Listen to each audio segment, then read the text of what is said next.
Desde el Alto de la Calera, Bogotá, Colombia, le damos la bienvenida a un nuevo capítulo de Más Arte, Más Ciudad. Hoy nos acompaña un gran artista, Carlos Lersundi. Bienvenido, Carlos. Muchas gracias, John. Muy amable por haberme invitado a esta entrevista o este diálogo, esta conversación. Gracias a ti por hoy hacer parte de Más Arte, Más Ciudad. Sí. ¿Pronuncié bien tu apellido? Sí, señor.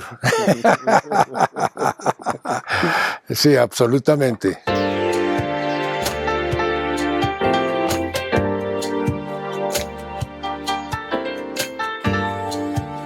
Carlos, y es mágico estar en medio de las montañas, a 20 minutos de la ciudad caótica, el trancón y todo lo demás que emana encontrarse en este oasis. Sí, sí, evidentemente. Este es un remanso en medio de la locura. Y es una locura que uno ha vivido toda la vida, porque yo soy básicamente un animal de ciudad. Nací en Bogotá. Sí. Y durante mucho tiempo pues estuve viviendo en distintas ciudades del mundo. Pues me fui para Los Ángeles a estudiar y luego estuve en Nueva York muchos años. Pasé también a Europa, estuve trabajando en Ámsterdam durante un tiempo, estuve en Alemania y regresé a Colombia en el año 70. Ya, que en esa época te fuiste a estudiar diseño gráfico, que era lo que más se asimilaba a las artes plásticas para encontrar esa ruta prometedora ahí, en medio del libreto, del cumplimiento de la vida, ¿no? Claro. Sí, en realidad yo le llamo a eso un negocio que hice con mi papá, porque cuando él descubrió que yo era un artista, en esa época especialmente, ser artista era ser bohemio, una serie de connotaciones que tenía el tema del arte. Y cuando le dije que quería hacer arte, me dijo, hombre, pero ¿de qué vas a vivir? Ujú. Y bueno, me di cuenta que de todas formas el irme a estudiar a una universidad que en esa época y todavía es bastante costoso, tenía que tener una justificación clara. Y le dije que había un trabajo que se llamaba publicidad y le nombré una serie de amigos de él que les estaban yendo muy bien en la publicidad. Sí. Lo que él no sabía era que a mí realmente de la publicidad lo que me interesaba era el diseño, la pintura, la expresión gráfica. Y no había que explicarle todo eso, sino decirle, no, es que me voy a ir a estudiar publicidad. Ujú. Y cuando llegué a Los Ángeles, al Art Center College of Design, uh, que es una universidad muy buena para estudiar pintura también, pero es una escuela de diseño gráfico. Como tú bien lo dijiste, yo me gradué de diseño gráfico. Correcto. Que para esa época el que tenía aspiración o vocación de ser escultor le tocaba irse por la arquitectura. Claro, claro. Entonces, pues yo llegué allá y lo primero que hice es que me inscribí en la mayor cantidad de cursos que tuvieran que ver con el dibujo, con la pintura, con la ilustración. Y sí, en efecto, se podía vivir muy bien si uno se graduaba de esa escuela y realmente le metía el esfuerzo y la pasión que se requieren para poder ser un buen dibujante, un buen ilustrador, un buen diseñador. Eso mucha gente piensa que es la bohemia y la frescura y resulta que es un trabajo arduo. De oficio. Es de oficio. Y que en su momento un verdadero arte, porque todo era manual, desde la gestualidad del movimiento, el pincel ahí, el crear la figura, el aviso, la promoción, la noticia, Claro. Todo lo que fuera una lectura visual. Claro. No, y lo planteas muy bien, es una gestualidad que es común a todas las artes.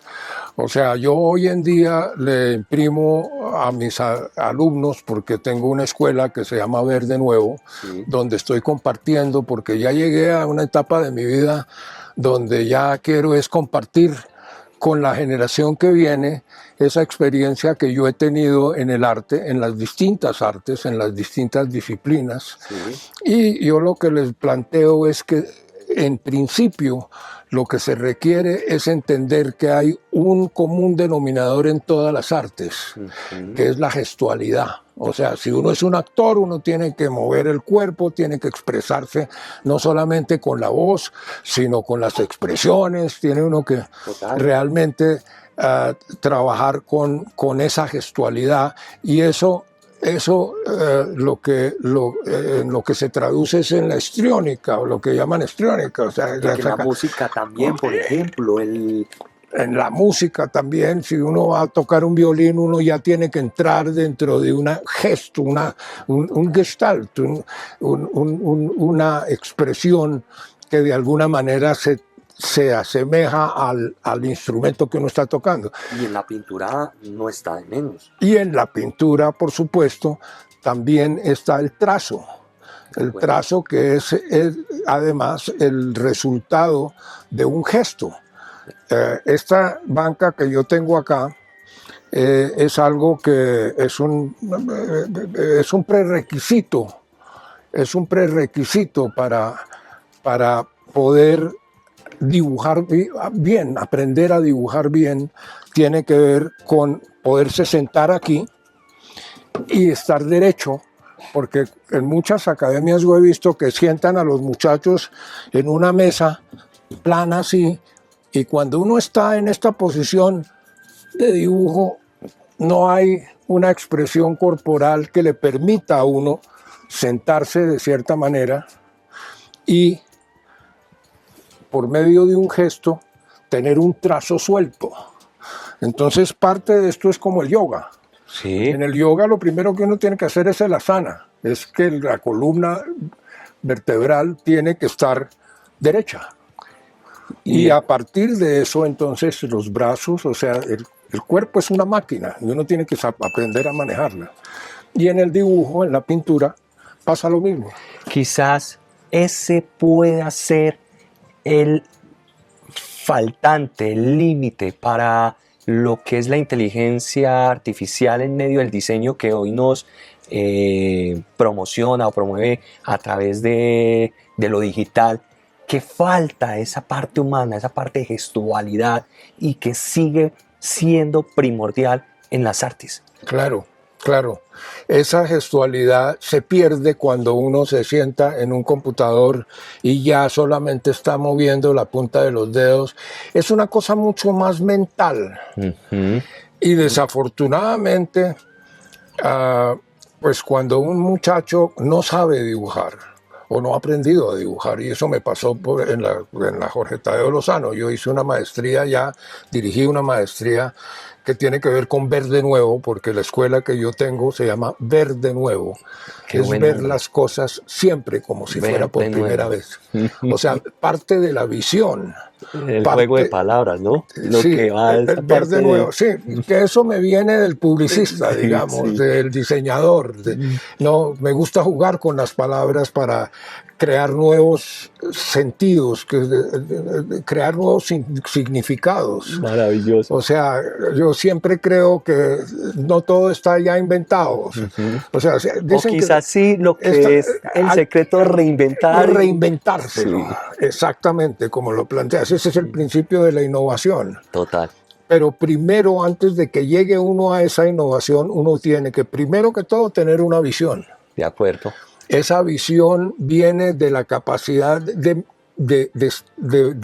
ver, porque le gusta a uno mirar, porque uno es mirón. Yo soy muy mirón, entonces yo miro a la gente a los ojos, estoy descubriendo el mundo todos los días. Y entre eso vas creando. Y ahí va estimulándose la imaginación, sí, que es lo que muchas veces no se estimula cuando uno espicha un botón y aparece una imagen en una inteligencia artificial.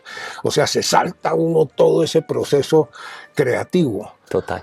Entonces está la visión, y a partir de la visión uno empieza a crear rayas que en principio, o manchas, o colores, o gestos o sonidos abstractos que poco a poco empiezan a tener un significado, y ese significado tiene que ver con la identidad de la persona.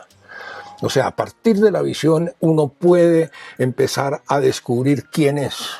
Y que ese es el punto o factor principal en todo artista y en todo ser humano.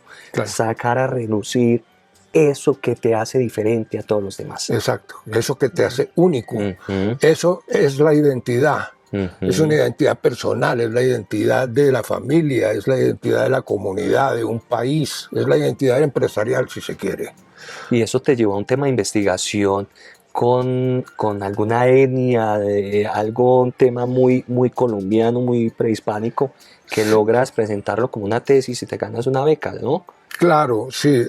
Pues precisamente cuando yo regresé a Colombia en el año 70, porque yo estuve por fuera desde el año 63 hasta el 70, yo estuve viajando después mucho también, pero en 10 años yo no estuve aquí, sí, en Colombia. Y cuando regresé, me di cuenta que yo me había educado en una burbuja, que yo no conocía Colombia. Yo no sabía qué era Colombia realmente. Sabía el mapa y sabía el nombre, pero ¿qué es el país? Y entonces me dediqué, ya después inclusive de haber sido director creativo en Amsterdam y en Nueva York, me vine para acá y encontré un poco de muchachos que en esa época estaba el tema de la comuna y que la cosa, y entonces vamos a hacer una comuna en el monte. Entonces yo dije, bueno, eso me suena como chévere porque me da la posibilidad de meterme al país, a vivir como un colono. Y en efecto, durante año y medio, en el año 70, yo me fui a vivir a la Sierra Nevada de Santa Marta, hice una casa. Esta casa que hice después, muchos años después, es una réplica un poquito de la experiencia que yo tuve en el monte. Wow. Estuve año y medio con los Kogis, por el lado de los Kogis, que esos son los brujos, ¿no? Sí. Los arhuacos son más civilizados. ¿No? Entonces, eso, en ese lugar yo empecé a entender qué es lo que siente un colono, porque yo estaba rodeado, sí, de los indígenas Kogis, pero también de los colonos que eran desplazados de todas las violencias del país, del Tolima, de Sangre Negra, de toda esa gente por allá que en esa época era la guerrilla de esa época. No estaban organizados como están organizados hoy en día y tampoco estaba el narcotráfico ni nada, era a punta de machete y piedra y palos. Entonces, lo que pasa es que yo llego a la Sierra Nevada de Santa Marta, hago una plataforma donde yo pinté durante año y medio y viví como un colono. Me rodeé de colonos, me di cuenta qué es lo que vive un desplazado que estaban buscando la paz, además, antes de que comenzara todo el rollo en la Sierra Nevada de Santa Marta de la marihuana y todo. Antes de eso, estábamos allá viviendo en la naturaleza. Y a partir de eso ya entendí que Colombia es otra cosa distinta a lo que uno había visto cuando lo educaron, cuando estaba chiquito. Y ya me enamoré de una señora, de mi mujer, de la mujer con la cual tuve familia, y nos vinimos para Bogotá y me vine a trabajar en principio otra vez en la publicidad con Gonzalo Mesa en Le Burnett. Y ahí conocí gente como Gustavo Sorzano, como Carlos Duque, como una serie de Christian Schader, una serie de personajes que hoy en día son parte como de la historia patria de la publicidad y el arte también, porque es que en Colombia como que hemos hecho una división entre lo que es el publicista. El ser publicista es un pecado mortal, ¿no? Una especie de prostituta. Y resulta que nosotros no entendimos como país que los artistas más grandes del pop art de nuestra generación, como Andy Warhol, Rauschenberg, Clea Soltenberg, todos esos maestros de los años del pop art, que además el pop art cuando llegó fue una contestación al expresionismo de Jackson Pollock, porque Jackson Pollock nadie entendía qué era lo que hacía Jackson Pollock. Tanto que Botero mismo ha dicho, lo decía, que es que el arte abstracto es para forrar muebles y para crear cortinas. Y eso no es verdad. O sea, lo que pasa es que la mayoría de la gente, cuando estalló el expresionismo abstracto en los Estados Unidos, la gente no lo entendía.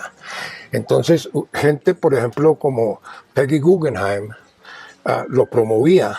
Y ella fue Peggy Guggenheim la que posicionó a Jackson Pollock por medio de Lee Krasner, que era la mujer de Jackson Pollock, que también de hecho era una expresionista abstracta, Sí. y que muchas de las protagonistas del expresionismo abstracto en los Estados Unidos eran mujeres. Peggy empezó a venderle a los coleccionistas la idea de comprar arte abstracto. Y obviamente que en Europa en esa época, como era posguerra, no había plata. La plata estaba en el sur de los Estados Unidos. Los petroleros y los ganaderos americanos eran los que tenían la plata. Y ellos fueron los que empezaron a comprar el arte abstracto. Ese arte lo llevaban de golpe a su finca, a su casa en Texas.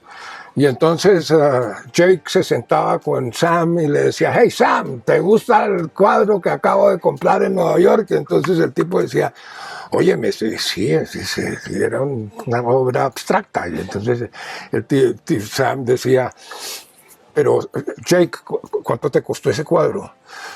No, Sam, tranquilo, me costó $5,000 en la época. ¿Cómo? ¿Y tú gastaste $5,000 por ese cuadro? Sí. Y eso llegó a un punto donde era insostenible porque todos estos ganaderos tenían un poco de arte abstracto en las paredes y nadie sabía qué era esa vaina.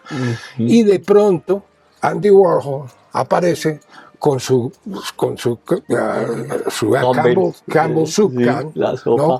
¿no? Y la pone en la pared, y entonces llega Jake al museo y dice, miércoles, esa sí es para mí. Y se la llevó y la puso en la pared, y entonces Sam llegó y le dice, no, esa sí, yo quiero una de esas. Y arranca el pop art en los Estados Unidos.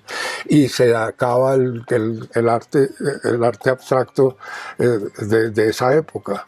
Y el diseñador gráfico ya no es la prostituta al paseo. No, eran publicistas. Ajá, era publicista. Eran exacto. publicistas, todos ellos eran publicistas, Eso eran diseñadores. Lo ponen en la alfombra roja de ser artistas.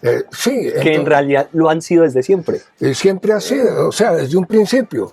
Y como planteamos inicialmente, fue un negocio que yo hice con mi papá para que me pagara una universidad donde yo podía aprender a diseñar, a dibujar, a pintar, que era lo que yo quería. Y cuando me fui a trabajar en una agencia de publicidad, a mí me pagaban era por dibujar. Imagínate. Porque para presentar una campaña uno no tenía un computador, tenía que hacerlo era con las manos, tenía que pegar, que tenía que hacer el collage, porque uno mire un Rauschenberg, y que es Rauschenberg, que la obra de Rauschenberg es que el tipo se iba en las calles de Nueva York, recogía un poco de basura y la pegaba, y era un collage maravilloso. Y hoy en día uno no le puede tocar a un Rauschenberg con $1,000,000. De acuerdo.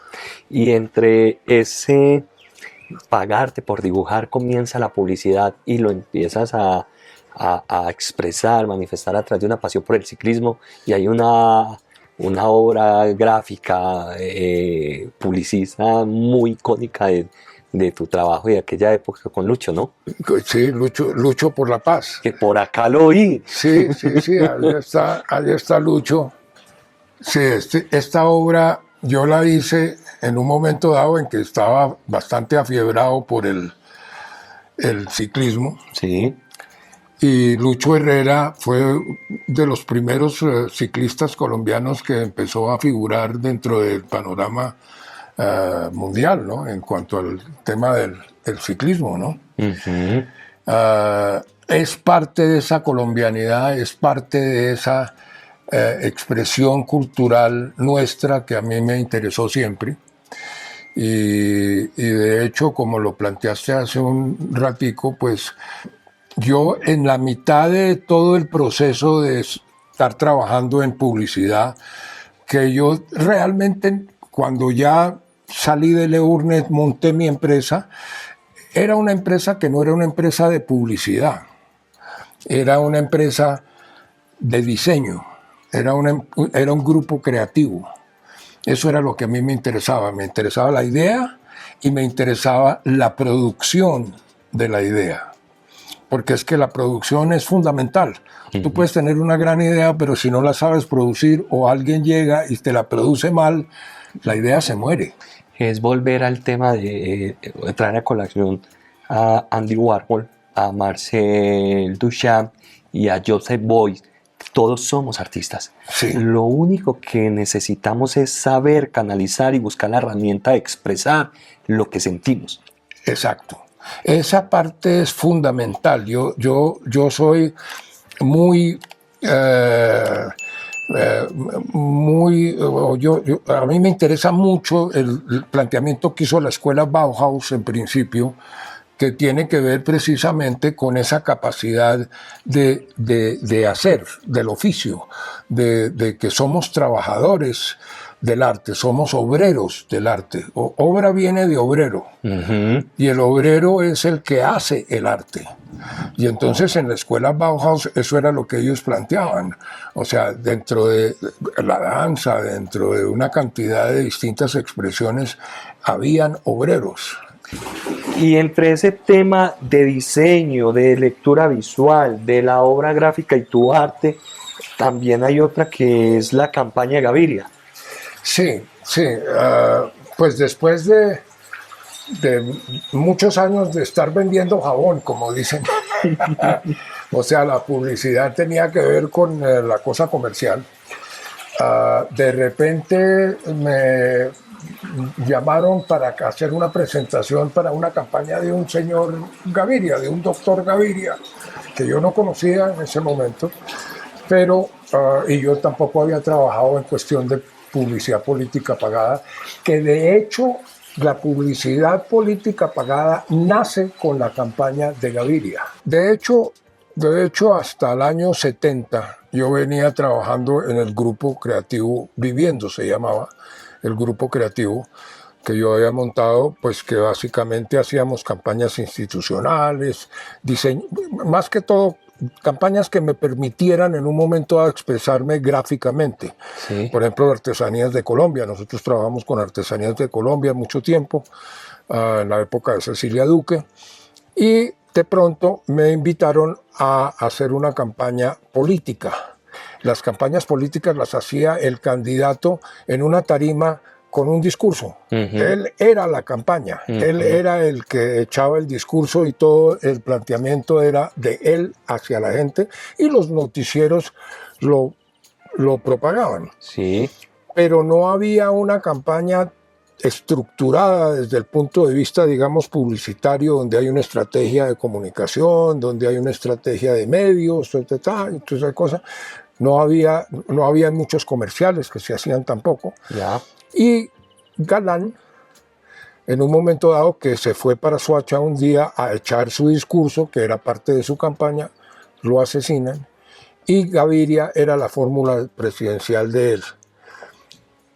En ese momento, pues tuvieron que correr a ver cómo hacían para montar que la campaña de Galán continuara. Y Gaviria entonces tomó la bandera de Galán. El hijo de Galán le entregó las banderas de su padre a Gaviria. Correcto. Entonces necesitaban una agencia de publicidad y entre las agencias de publicidad que llamaron, me llamaron a mí como grupo creativo.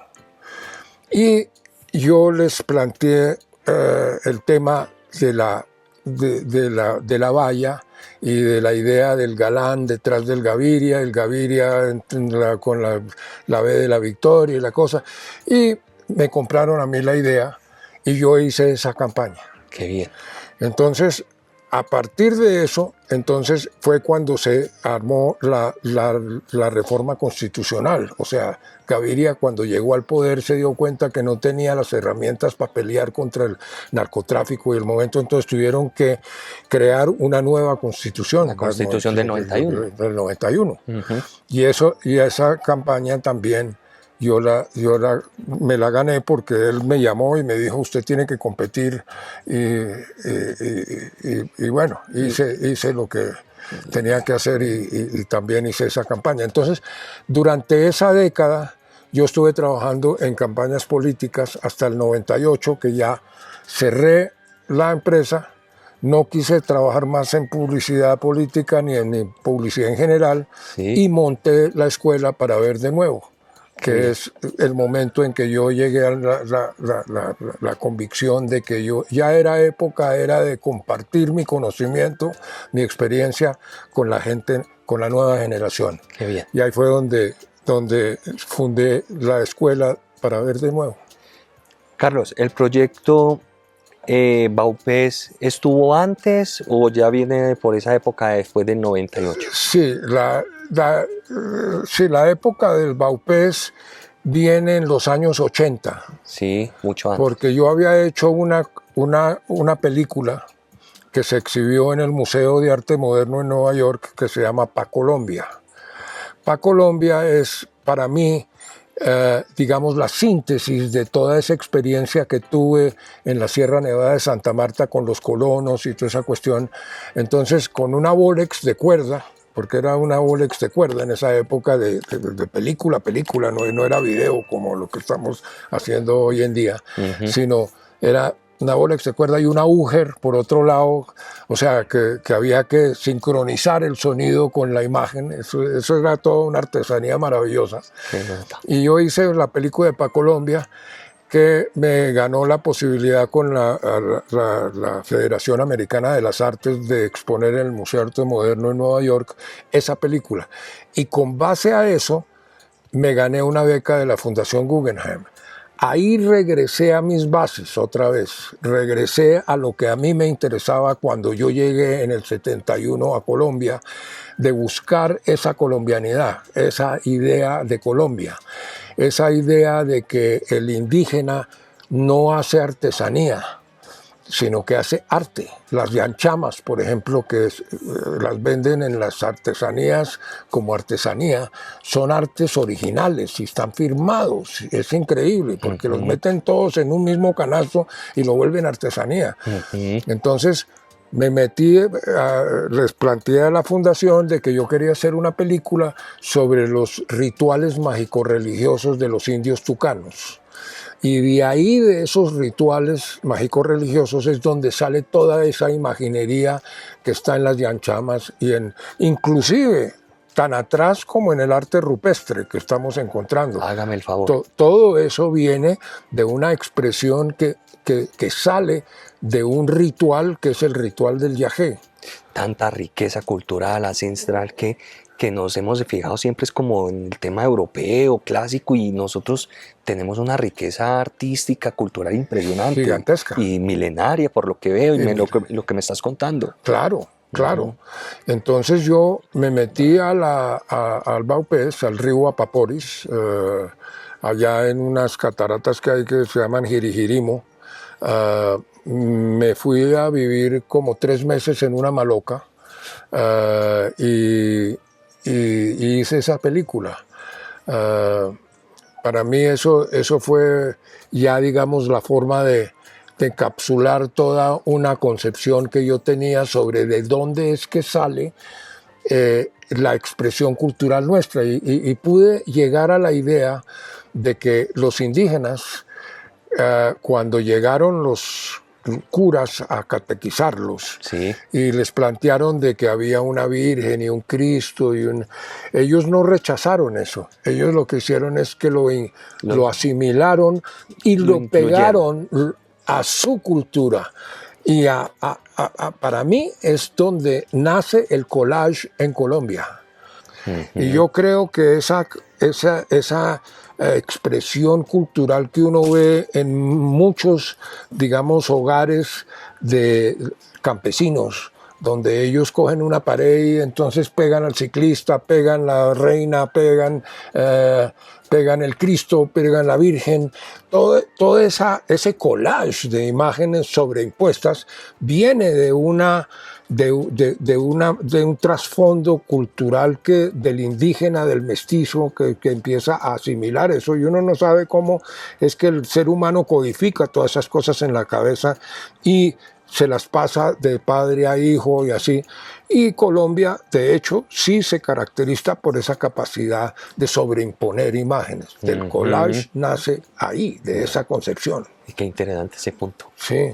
Bien, entonces estábamos conversando sobre el tema del collage como una forma de expresión de la cultura nuestra que viene desde los ancestros, que hacían eso de todas naturalmente hacían eso.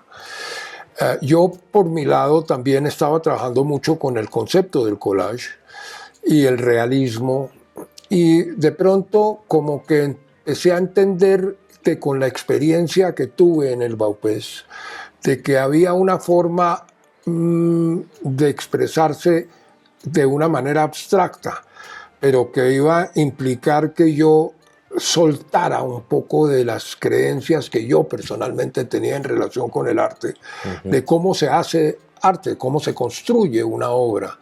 Y yo partía de la imagen, pero no de la energía. Entonces, en el Vaupés lo que comprendí con ellos es que el principio de todo es la energía, y esa energía se manifiesta por medio de una frecuencia y unos ciclos que eventualmente nosotros los percibimos como sonidos o como imágenes visuales que tienen que ver con el color. De manera que yo me puse el reto durante una época después de eso, porque todas estas cosas son como en retrospecto, que uno va como hilando el sentido de lo que está haciendo, y empecé a trabajar una obra abstracta que venía de el cómo me despertaba yo por la mañana. Dije, bueno, voy a hacer una obra, un cuerpo de obra, o una obra que está compuesta por una serie de pinturas abstractas, pero para eso entonces tengo que sacar un tiempo dentro del cual me voy a observar, voy a mirar para adentro y voy a despertarme por la mañana sintiendo cuál es el color del día, cuál es el color del momento, cuál es la textura que me llama, y empecé a crear sobre unos lienzos en blanco, obviamente, una serie de manchas. Y esas manchas, entonces el planteamiento era ponerme el reto de que la cotorra, porque yo le digo a mis estudiantes en Ver de Nuevo, de que uno tiene dos personajes en la cabeza, la cotorra en el lado izquierdo y el mago en el lado derecho. El mago es el que se expresa gestualmente, y la cotorra es la que le dice, óigame, ¿usted qué está haciendo? Esa vaina que está haciendo está muy fea, eso no se parece a lo que está haciendo, Entonces, ¿cómo hago para callar la cotorra? Para que el mago se exprese sin la necesidad de estarle explicando a la cotorra qué es lo que está haciendo. ¿De acuerdo? ¿No? Entonces, ese era todo el proceso de crear estas obras del arte abstracto, y llegó un punto donde yo, cuando terminaba la obra, entonces ahí sí le decía a la cotorra, óigame, ¿usted qué ve ahí? Y entonces empezaba a entender qué era lo que yo había hecho desde el punto de vista literal. Y si uno mira esta obra que yo tengo aquí, esta obra es un raudal, el raudal de Girigirimo.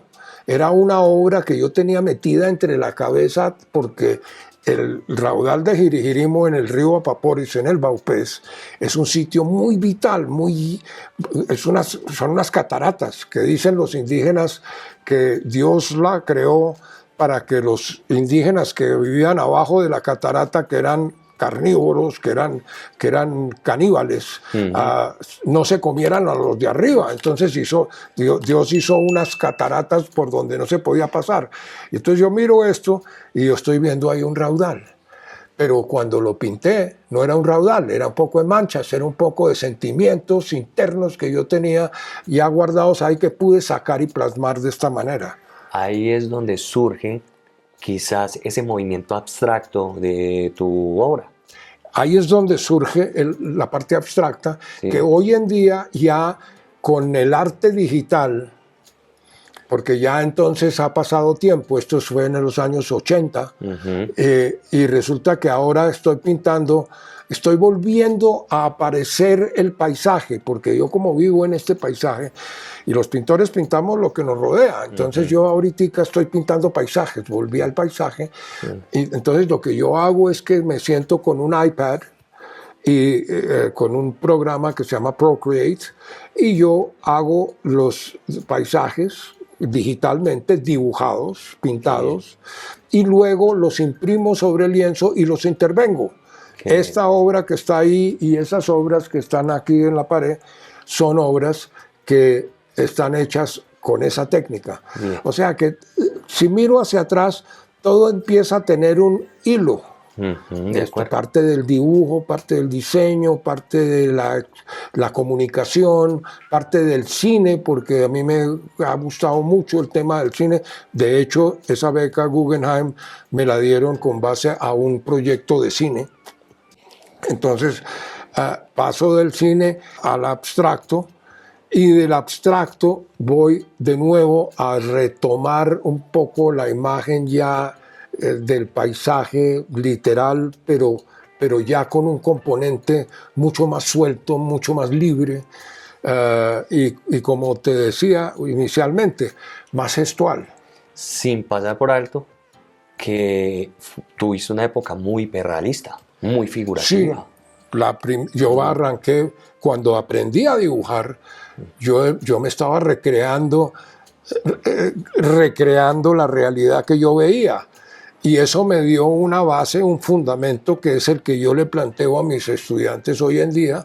El primer módulo de Ver de Nuevo es un módulo de dibujo donde yo les enseño a dibujar rápido, desmistificar el tema de que el dibujo es solamente para los artistas o el dibujo es solamente para la gente con talento o que es muy difícil. Eso no es verdad. Y es necesario, es necesario. Y es fácil, y no hay que mistificarlo. Hay que realmente volvérselo fácil. Lo que decía Steve Jobs en relación con los computadores personales. Cuando él se inventó el computador personal, el 512, en 1983, él planteó una cosa que era fundamental. Si no es amigable al usuario, lo que él llamaba user-friendly, si no es amigable al usuario, el usuario no lo va a utilizar. Entonces yo le digo lo mismo a mis estudiantes, si va a hacer una propuesta de 10 años para que usted aprenda a dibujar, entonces usted se va a mamar de entrada. Total. De entrada. ¿No? De acuerdo. Ahora, uno dibuja, yo llevo casi 60 años dibujando. Ya cuando uno le empieza a gustar, uno le dedica un jugo de tiempo a la cosa, pero para llegar a un punto donde uno se sienta satisfecho, donde se sienta pleno, porque se trata de eso, de que el arte sea una forma de validar su existencia de una manera creativa, maravillosa, sin dolor. De acuerdo. Y en esa propuesta de enseñar el dibujo es aprender la proporción, el volumen, el espacio, el trazo, el claroscuro, la sombra, la profundidad de la obra, y que tienes una técnica muy genuina de tu parte, el tema del trazo en el lienzo, cuando hablas de óleo o acrílico, la primera raya es la quinta. Sí. ¿Cómo es eso? Que la primera se convierte en una quinta raya. Cuando uno ve, o sea, afrontar una imagen en blanco, un espacio en blanco, para una persona normalmente es devastador. O sea, es un vacío, es un espacio donde no hay nada. Pero lo que la gente no entiende es que ahí ya hay algo que es fundamental, que es un contexto. Es un contexto. A mí me llama mucho la atención los políticos cuando hablan del ordenamiento territorial. Esto es un territorio. Si en Bogotá hubieran visto que el territorio era la sabana de Bogotá y había un río Bogotá y hubieran tenido esa conciencia, habían diseñado la ciudad distintísima. Tú vas a Washington y la ciudad está diseñada de acuerdo a unos parámetros geométricos de los masones. Los masones fueron los que diseñaron esa ciudad. Y Nueva York también tiene una grilla. O sea, tiene una organización. Sí hay trancones porque ya hay tanta gente que necesariamente nos estamos trancando, Sí. pero por lo menos hay fluidez. En Bogotá no hay fluidez porque nadie diseñó esa ciudad. Entonces, este territorio, cuando uno es un artista y uno dice, voy a afrontar el territorio y no está consciente de las 4 líneas, porque esa primera línea que uno hace es la quinta línea, porque aquí hay otras 4 líneas. Entonces, en el momento en que tú haces aquí, o haces aquí, o haces aquí, ya estás disponiendo mucho de lo que va a pasar en la pintura de ahí para adelante. Es esa la razón. La quinta, la primera. La primera línea La primera, la quinta. es la quinta. Y esa, cuando uno ya la traza, uno ya tiene que analizar, miércoles, ya me comprometí con una dinámica, con un diseño. Ahí es donde viene el diseño. El diseño viene del punto de donde uno arranca, la línea, y cuando uno empieza a unir los puntos, entonces se crea un plano, y cuando ya se crea un plano, se puede crear una perspectiva y se puede poner un volumen. Y cuando ya uno tiene un volumen y un espacio, un volumen implica una forma, y esa forma ocupa un espacio vacío, y el espacio vacío es de golpe más importante que el mismo objeto del centro. O sea, ese espacio vacío que está alrededor del plano que uno creó a raíz del punto, la línea, el plano y el volumen, ahí está un espacio vacío. Y ese espacio vacío en una pintura se llama composición. Y es por eso que la mancha es tan importante como el dibujo más contemplado que puedas realizar. Claro. Ocupan espacio, proporcionan y decide ya hacia dónde se va el enrutamiento de la obra. Ya se comprometió con eso, tiene que hacer que eso se vuelva importante, no puede dejar de Qué buena analogía de ver la quinta en la primera. Sí. La voy a guardar en mi bolsillo. Sí, claro que sí. Carlos, todos estos años de trabajo, de investigación, de experiencia y trayectoria, entre una intensidad de cambios que creo que el ser humano ha presenciado más que nunca en la historia de la humanidad, ¿hacia dónde se está enrutando el arte? Sí, nosotros estamos viviendo, porque yo considero que la vida, el arte de vivir, ¿no? La vida es un arte, o sea, entonces yo no separo, digamos, mi vida del arte realmente. Y yo estoy viendo una gran incertidumbre enfrente a lo que está pasando políticamente, socialmente, con la naturaleza, con el mismo arte, con las tecnologías, las nuevas herramientas que tenemos a nuestra disposición nos tienen perplejos porque no sabemos exactamente para dónde vamos. Pero eso yo creo que siempre ha sido así. O sea, la tecnología siempre ha sido el catalizador del cambio. En el Renacimiento, ¿qué fue lo que pasó? Se inventaron el óleo, se inventaron la perspectiva, se inventaron el claroscuro, los mismos espacios vacíos, todo ese concepto, esas concepciones que tenían que ver con nuevas tecnologías, porque el óleo era una tecnología. Claro, anteriormente pintaba era con pigmentos naturales y el llegar el óleo era un escándalo, ¿no? También claro. Como ahora sí se acabó el arte. Sí, ¿no? Pero entonces, ¿qué pasa? Que los Medici eran dueños de la plata, eran los banqueros. Y resulta que Lorenzo el Magnífico se volvió amigo de Leonardo y de Miguel Ángel. Y entonces fue a donde el viejo y le dijo, óigame viejo, usted que está sentado encima de toda esa plata, cojamos esa platica y se la metemos a los talleres, que en esos talleres se están inventando la pólvora. Entonces metámosle plata a esa vaina y ahí se empieza a dar el renacimiento.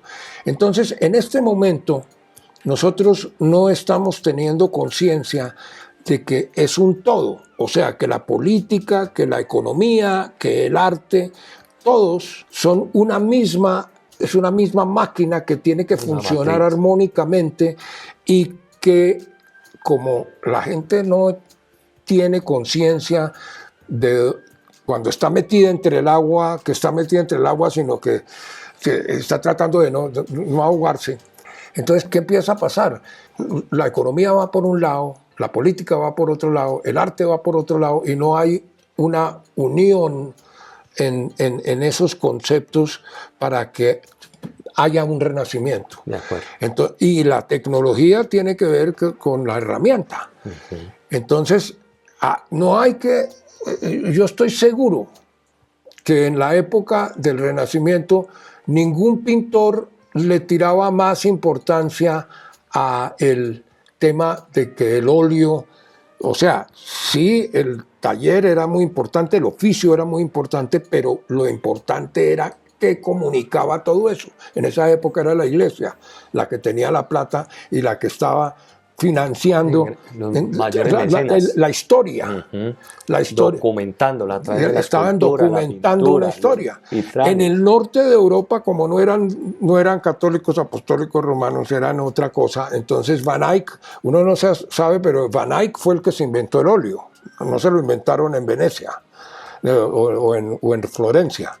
Se lo inventaron en el norte de Europa.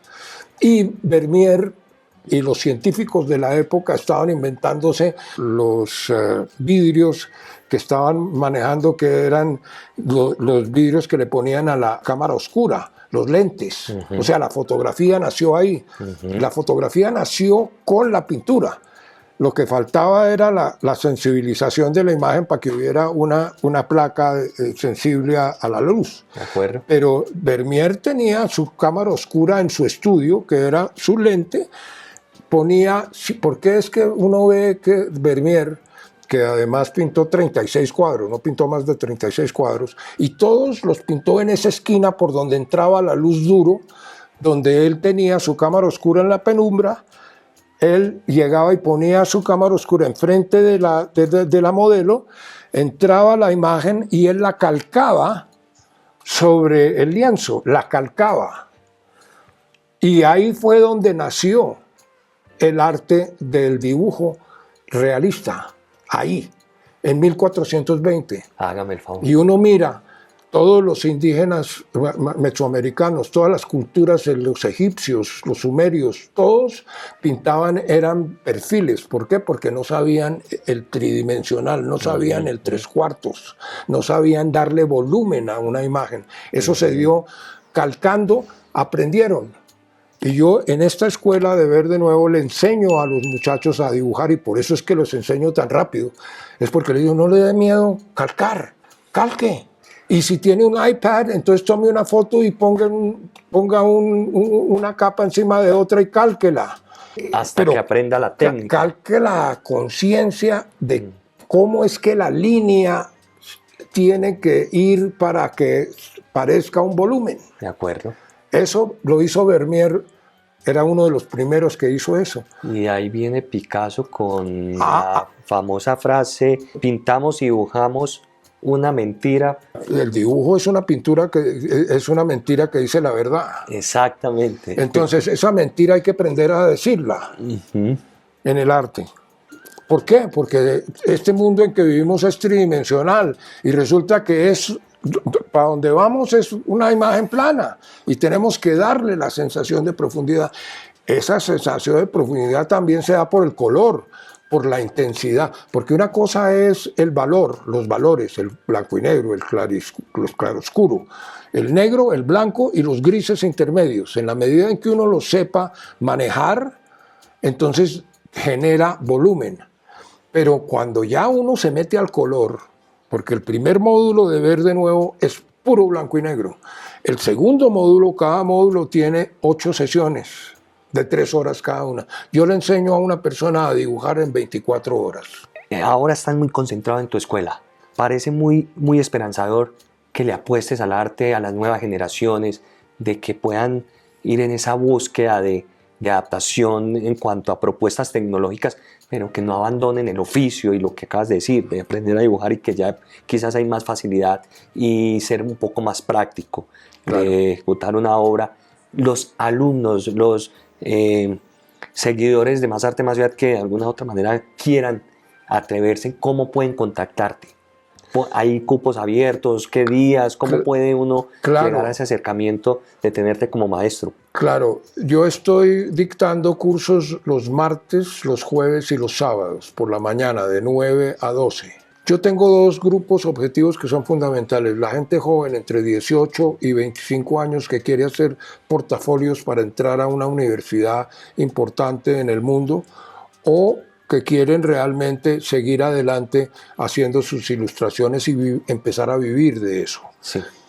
Y el segundo grupo, que es gente de 50 a 70 años que empieza a darse cuenta que en la vida no aprendió a hacer algo con pasión y que tienen los recursos, tienen el tiempo para hacerlo y quieren dedicarle un tiempo a aprender un nuevo lenguaje que les dé un sentido a su vida, que les dé otra forma de expresarse. Qué bonito eso. Entonces, esos son esos dos grupos que me ha ido muy bien. La gente que está entre medio, como el caso de Julia, que llegó aquí un día y me dijo, mira, yo quiero, porque a Julia siempre le ha ido muy bien y siempre le irá muy bien, porque es muy positiva y es muy emprendedora, pero entonces ella dijo, lo que yo estoy haciendo no me gusta. Estoy ganando plata, estoy haciendo lo que debo hacer, toda esta vaina, y mi vida está bien, pero no estoy satisfecha. Entonces quiero cambiar. Entonces yo dije, llegó a donde era. O sea, ver de nuevo, hay que ver las cosas siempre como si fuera por primera vez. Vamos a trabajar. Entonces trabajamos el primer módulo. Esto le pasan a varias personas que han venido aquí. Hacen el primer módulo y llegan y me dicen al final, ¿sabes qué, Carlos? Yo no quiero ser artista, eso no es lo que yo quiero hacer, pero sí quiero hacer algo con el arte, en el caso de Julia. Y ella dice, voy a vender arte. Y hoy en día es uno de los art dealers más importantes que hay en el país. Entonces, y cambió su vida, porque parte de lo que es ver de nuevo no es aprender solamente a dibujar, es desarrollarse internamente, es un ejercicio en el desarrollo personal. Es una manera de trabajar también el ser y sacar a flor de piel la esencia de la persona a través del arte. ¿A dónde? ¿Te pueden escribir un WhatsApp? ¿Apareces en las redes sociales? Yo aparezco en las redes sociales, estoy en Instagram, estoy en Facebook, como Lersundi, como Carlos Lersundi. Me pueden poner en Google, ahí van a ver muchas cosas que salen en Google. En LinkedIn también me encuentran. Y WhatsApp. Y WhatsApp, 311-4819-883. Y sí. Qué bien, Carlos. Muchas gracias hoy por darnos a conocer tu vida, tu obra, conocimiento, experiencia, motivación personal, trabajar en el ser, la técnica, la maestría, esa fusión entre el diseño y el arte. O sea, ha sido una charla muy, muy nutritiva, muy instructiva y educativa, en palabras sinónimas, todas las que pueda recoger hoy, porque realmente me voy con el corazón alegre de tenerte hoy bajo el lente de nuestra cámara. Para terminar, ¿qué te gustaría hoy decirle a nuestros seguidores? Yo les diría que la vida vale la pena cuando uno se despierta por la mañana siempre con un proyecto que pueda ejecutar con pasión. Puede ser que uno no tenga todas las contestaciones, todas las razones. Muchas veces no se trata de explicar el por qué uno siente lo que está sintiendo, sino seguir el corazón y saber de que en la medida en que uno va avanzando, uno puede cometer errores y tiene muchos aciertos también. Y yo soy una persona que he vivido una vida maravillosa, he tenido muchos aciertos y también he cometido muchos errores y he aprendido de los dos. Y en retrospecto puedo unir los puntos y ya todo empieza a hacer sentido alrededor de esa pasión que todavía siento por la vida. Qué bonito eso, Carlos. Muchas gracias. Ustedes sigan conectados y juntos sigamos haciendo más arte, más ciudad. Chao, chao.